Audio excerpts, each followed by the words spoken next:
Termasuk ciri khas orang iman, mencita-citakan anaknya jadi pimpinan-pimpinan orang iman.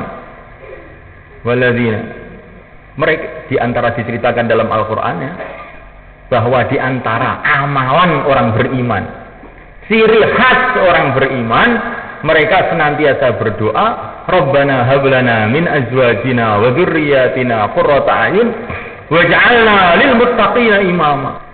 Ini sifatnya orang iman yang diceritakan dalam Quran. Rabbana hablana min azwajina wa dzurriyyatina qurrata a'yun. Ya Allah, jadikan istri dan anak saya ini penyejuk mata, penggembira mata saya. Jadi istri dan anak ini, ya Allah, jadikan menggembirakan saya. Karena banyak orang itu punya istri malah susah, ya, banyak anak tambah menderita. Ya Allah, jadikan anak dan istri saya ini menggembirakan mata saya.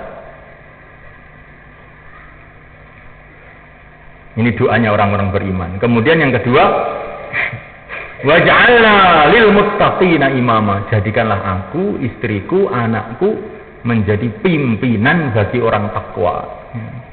Bukan hanya orang takwa, pimpinan bagi orang-orang takwa. Pimpinan itu bagaimana? Amalannya itu diikuti orang. Nah, itu namanya pimpinan. Dia sholat, orang-orang jadi sholat. Dia puasa, orang-orang jadi puasa. Dia dakwah, orang-orang jadi dakwah. Dia ngaji, orang-orang jadi ngaji. Ini namanya imam bagi orang-orang takwa. Ini cita-citanya orang-orang beriman yang diceritakan dalam Quran. Dados ampun ngantut, ibu-ibu ini cita-citanya adalah Pak Kiai, wong anak kula ni anak wedok, mohon sing penting iso nyambel nggih mpun. Nah, enten ibu sing ngoten niku, enten ngoten niku. Sehingga ngaji ya setahun wis tarik mulih. Mbon angsal judo kok. Nah, Masya Allah, kok ya nemen-temen to mbokmu ya. Jadi jangan sampai terjadi seperti ini. Orang tua itu punya cita-cita yang besar. Anaknya menjadi imam bagi orang-orang yang takwa. Nah, kalau orang punya cita-cita yang besar, maka akhirnya malam bisa tahajud, bangun, doa. Itu karena punya cita-cita. Tapi kalau nggak punya cita-cita, masih penting sak jalan-jalane. Kadang-kadang wali murid ini suka membuat sedih saya, betul, Mas. Anak masih ingin ngaji, tapi orang tuanya mikirnya itu ya sudah dapat jodoh loh, ya. Sehingga ditarik, baru dapat 1 juz ditarik, gara-gara sudah dapat jodoh. Ini namanya tidak punya cita-cita namanya. Nah, kita rugi betul malaikat ini. Ini ciri khas orang-orang beriman, diceritakan dalam Quran. Surat apa itu? Al-Furqan, ya, surat Al-Furqan. Jadi semuanya Allah Subhanahu wa taala. Dimulai dari cita-cita yang tinggi.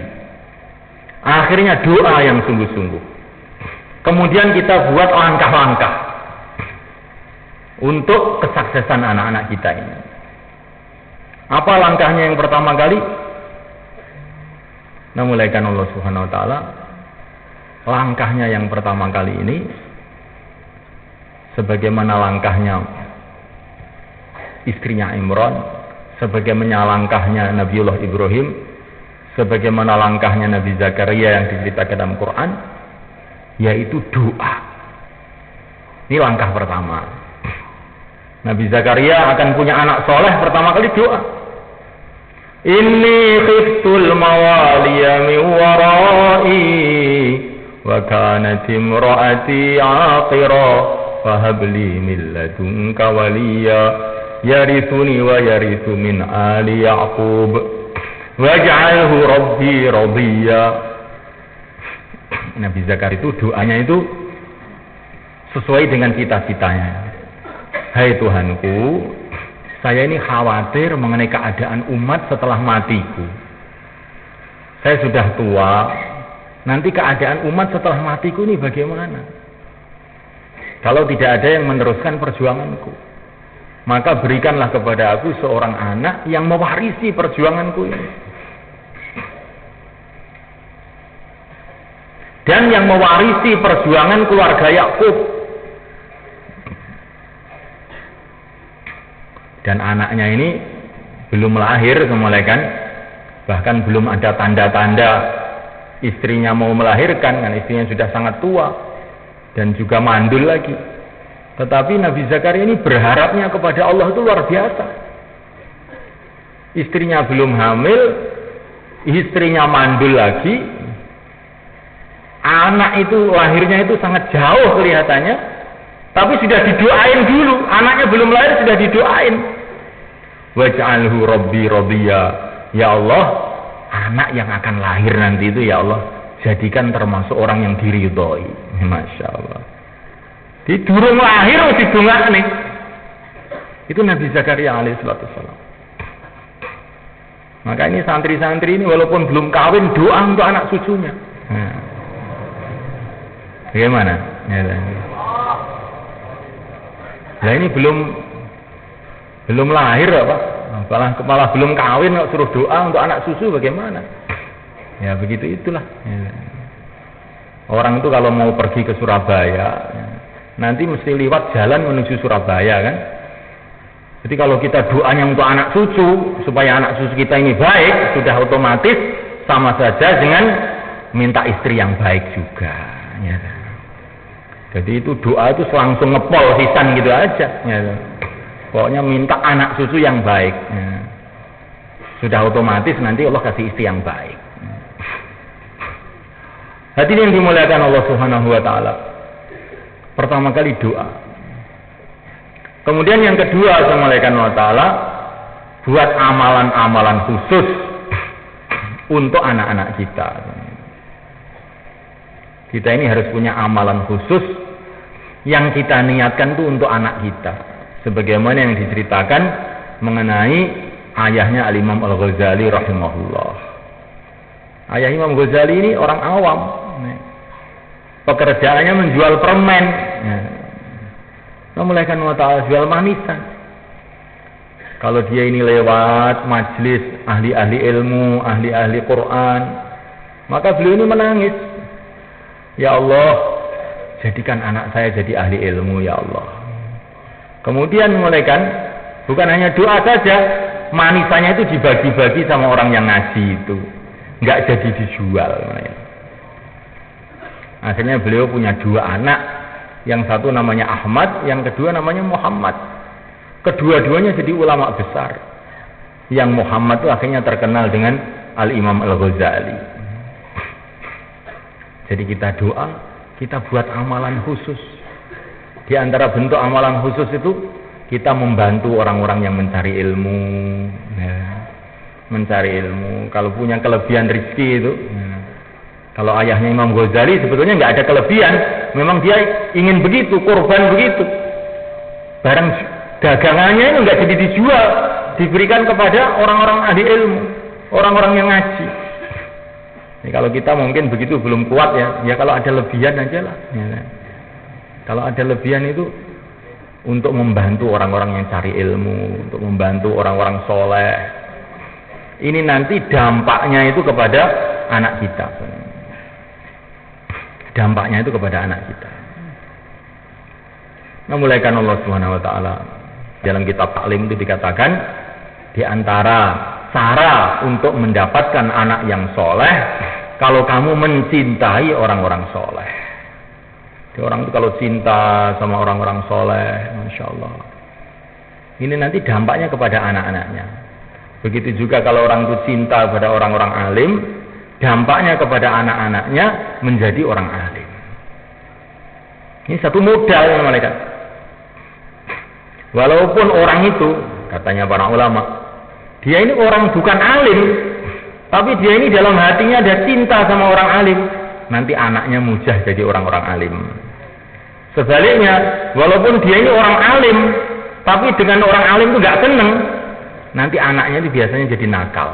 Nah, biasanya loh ini kan, ini aturan umumnya itu seperti itu. Asbab-asbabnya itu seperti itu. Maka semulaikan Allah Ta'ala, kita di kampung kita ada orang-orang soleh, ada orang-orang ahli masjid. Ini semulaikan Allah Ta'ala, mesti kita cintai mereka. Ya Allah, dengan cinta saya kepada mereka, berkatilah anak-anak saya. Jadikanlah anak-anak saya menjadi orang-orang alim, orang-orang soleh. Semulaikan Allah Subhanahu Wa Ta'ala. Amalan-amalan khusus dibuat. Apa saja amalan yang bisa kita buat? Ini kita niatkan untuk anak kita. Seorang sahabat mengatakan, kadang-kadang saya ini ingin sholat itu pendek saja. Tapi begitu saya teringat anak saya, maka saya panjangkan. Dengan harapan, ya Allah, dengan sholat saya yang saya panjangkan ini, berkatilah anak-anak saya. Jadi begitu semuanya kan. Orang itu kalau sudah punya anak, amalannya itu harus berbeda. Yang dulu sholatnya ini pendek, kalau sudah punya anak, mulai sholatnya panjang. Kalau anaknya tambah panjang lagi. Anaknya tambah lagi, panjangkan lagi. Nah ini baru nanti anak-anak kita ini akan jadi berkah semuanya kan. Anak-anak kita akan ditolong oleh Allah sebab amalan-amalan kita ini. Mulaikan Allah Subhanahu Wa Ta'ala,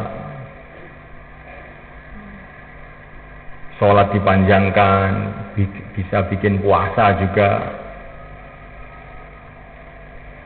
Senin, Kemis, atau hari putih kita puasa. Waktu berbuka doa, ya Allah dengan berkahnya puasa ini, Engkau jaga anak saya, Engkau luruskan anak saya. Sedekah itu tolak balak. Kemarin itu ada orang Jakarta, anaknya bedal, lari, dicari, dirayu, sudah nggak ketemu. Akhirnya dikasih nasihat oleh seorang ulama, kamu itu sedekah gitu loh, biar anak kamu itu diselamatkan oleh Allah. Tapi syaratnya ada itu, sedekah itu. Apa? Kamu beli kambing, sembelih 7 kambing katanya. Nanti kalau beli kambing, jangan ditawar. Berapa saja penjualnya itu menjual, kamu beli saja. Supaya dapat doanya Rasulullah kamu. Rahimallahu mra'an samhan idza ba'a samhan idza ishtara. Orang itu kalau jual beli itu apa itu disulit-sulitkan gitu, nanti berkahnya kurang. Pokoknya berapa dia tawar, dia apa itu tawarkan kepada kamu, kamu beli. Sembelih kambing 7 ekor katanya dia. Maka dia betul, dia pulang ke Jakarta, mampir di Semarang sana, beli pasar kambing, beli 7 ekor kambing besar-besar, sembelih semua. Langsung anaknya pulang ngaji lagi. Ini ternyata itu anak bedal, ini korbane wong tua kurang ternyata. Ya, ini betul kan, orangnya nggak saya sebut ini, ya.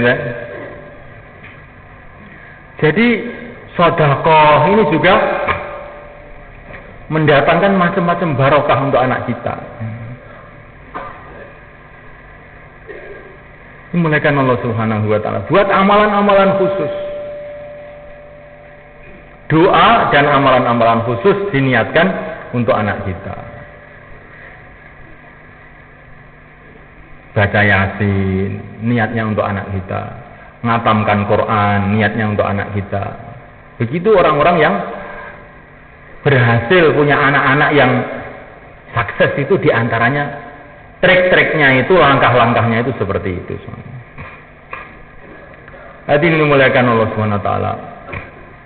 Kemudian yang ingin saya sampaikan kepada wali-wali santri semoga, bahwa kurikulum di Al-Fatah ini yang sekarang ini dibuat 8 tahun itu sebetulnya adalah kurikulum yang sangat-sangat pendek ya,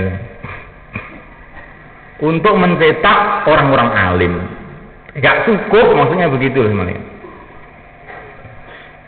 Jadi orang belajar ilmu dunia saja itu SLTP, SLTA itu 6 tahun, SMP, SMA itu.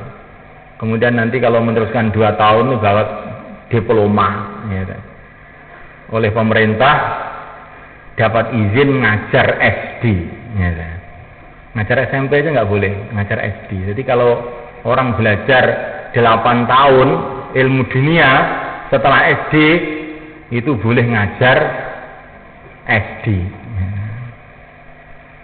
Ini ilmu dunia. Lah bagaimana dengan ilmu agama, semuanya?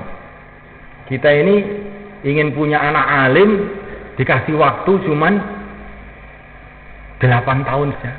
Bahkan sudah banyak wali murid itu yang 6 tahun itu kelihatannya sudah wah terlalu lama ini mondok 6 tahun. Nah ini betul-betul kita rubah cara berpikir kita. Ini 8 tahun itu sangat pendek untuk ukuran belajar ilmu agama. Ilmu dunia saja 8 tahun yang diajarkan dengan bahasa Indonesia itu derajatnya itu ngajar SD. Nah ilmu agama ini baru belajar bahasanya saja, bahasa Arab itu perlu bertahun-tahun. Kadang-kadang 6 tahun itu belum bisa menguasai betul. Maka 8 tahun itu betul-betul waktu yang sangat-sangat pendek untuk belajar agama. Maksud saya sampaikan ini, jangan ada pikiran 8 tahun itu sudah lama. Dan 8 tahun ini disesuaikan dengan ceritanya Nabi Musa itu. Ketika Nabi Musa dicalonkan oleh Allah untuk menjadi dai, maka ditahan oleh Nabi Syuaib. Inni uridu an unkihaka ihda ibnatayya hatain ala an ta'jurani thamaniya hijaj fa in atmamta ashran fa min 'indik. Saya ingin kamu kerja di tempat saya 8 tahun, nanti saya kawinkan dengan anak saya, kata Nabi Syuaib. Nah. Kalau mau disempurnakan 10 tahun, bagus. Maka Nabi Musa itu, katanya Ibnu Abbas, ya, ketika Nabi Musa ditawari sama Nabi Syuaib, kamu 8 tahun apa 10 tahun, terserah kamu, 8 tahun boleh, 10 tahun boleh. Maka Nabi Musa itu langsung pilih, saya 10 tahun saja. Ya. Jadi nanti 8 tahun tamat daurah, kemudian setahun keluar jalan Allah, kemudian setahun khidmat pesantren, 10 tahun baru pulang. Bagaimana? Masya Allah. Ini targetnya seperti itu. Al-Imam Asy-Syafi'i di Madinah saja duduk di depan Imam Malik itu 10 tahun. Padahal ini otaknya otak beledek ini. Ya, ini otak beledek ini. Apa saja masuk apal ini perlu duduk depan Imam Malik 10 tahun. Imam Syafi'i ini belajar bahasa Arab. Sedangkan beliau ini orang Arab asli, orang Ahlul Bait, keluarga Rasul alaihi salatu wassalam. Orang Arab asli, keluarganya Nabi. Belajar bahasa Arab itu 19 tahun. Loh kan aneh. Nah ini orang Jawa 8 tahun kok sudah pinter. Ini keajaiban luar biasa ini. Melebihi Imam Syafi'i jadinya. Jadi maksudnya ini waktu ini sangat pendek untuk belajar agama dalam kurikulum yang ada sekarang 8 tahun, 10 tahun itu. Maka kita sabar-sabarkan diri kita ini untuk supaya anak kita ini bisa sampai selesai gitu.